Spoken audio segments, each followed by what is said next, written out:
Bagaimana mentauladani Ibunda Zainab. Jadilah orang miskin, ya, penolong orang miskin semampunya. Ada yang mampu dengan uang,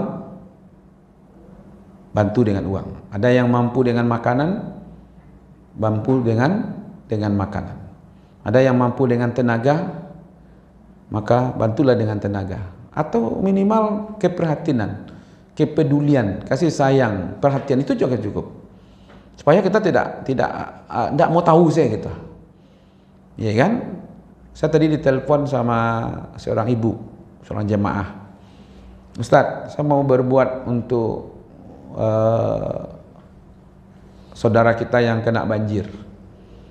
Nah, saya mau masak di rumah itu makan, ya kan, nasi bungkus.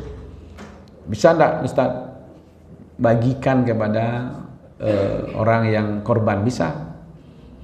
Nah, hari ini ya sudah ada tim kita yang turun, nanti jemput berapa banyaknya 50 bungkus. Ya kan, dia bisa. Dia masak sendiri, dia buat sendiri, bungkus sendiri, kemudian dia minta tolong dibagikan. Kita bagikan. Jumat lalu 60 lah. Ya kan, itu bisa. Kenapa enggak? Ya kan, yang kepedulian itu. Kalau orang mungkin nasi bungkusnya dari lamun ombak, ya awak di ombak biasa saja lah. Tak perlu pakai lamun gitu. Nah, pokoknya karena ini berbuat gitu. Yang bisa dengan uang, yang bisa dengan makanan, bisa dengan tenaga, ya kan? Itu kan bukan, tidak ada yang kita harap sebenarnya di situ, kecuali ya kan Allah kan yang kita harap, ya kan? Makanya berapa hari ini saya menyampaikan satu kalimat, dua kalimat ibu-ibu, tapi menurut saya kalimat ini luar biasa, ya. Siksaan neraka itu ibu-ibu bukan karena panas apinya yang paling berat, bukan karena diikat di tiang-tiang atau makan makanan yang tersangkut ya di leher, di kerongkongan, bukan panasnya minuman, bukan itu. Yang paling berat siksaan itu sebenarnya ketika Allah tidak ridho. Itu siksaan yang paling berat. Jadi ketika kita punya rumah tapi Allah tidak ridho dengan rumah kita, ketika kita punya keluarga, Allah tidak ridho dengan keluarga kita. Ketika kita punya pekerjaan, Allah tidak ridho. Iya kan? Itu yang berat. Makanya ada rumah orang besar, tapi Allah tidak ridho, rumah itu tidak menjadi nikmat bagi dia. Ada pekerjaannya dia, tapi Allah tidak ridho, penghasilannya tidak berkah. Iya kan? Itu yang sulit. Jadi sebenarnya neraka itu beratnya bukan karena azab fisiknya, tapi karena tidak ada ridho Allah di situ. Kalau Allah ridho, api pun itu contohnya Nabi Ibrahim masuk ke dalam api, Allah ridho, nggak ada masalah, ya kan? Surga itu ibu-ibu bukan karena adanya taman-taman yang indah, bukan itu kenikmatannya, ya kan? Bukan karena ada sungai-sungai yang mengalir, buah-buahan, makanan yang begitu enak, lezat dan segala macam, bukan itu.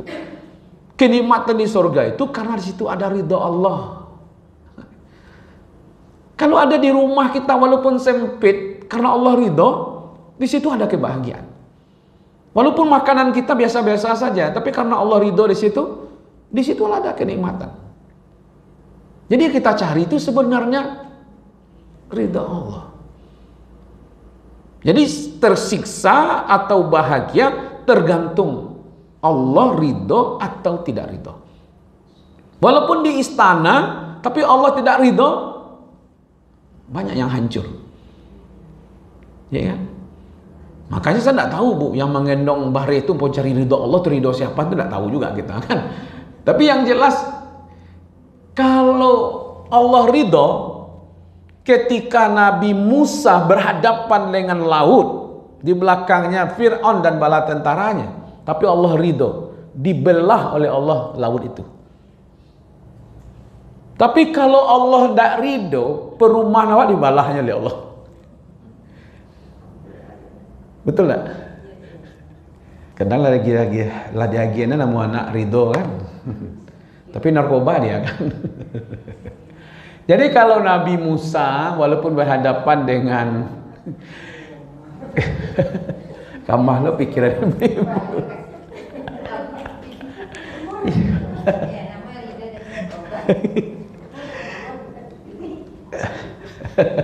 tidak usah terbayangkan yang lain Bu Ibu.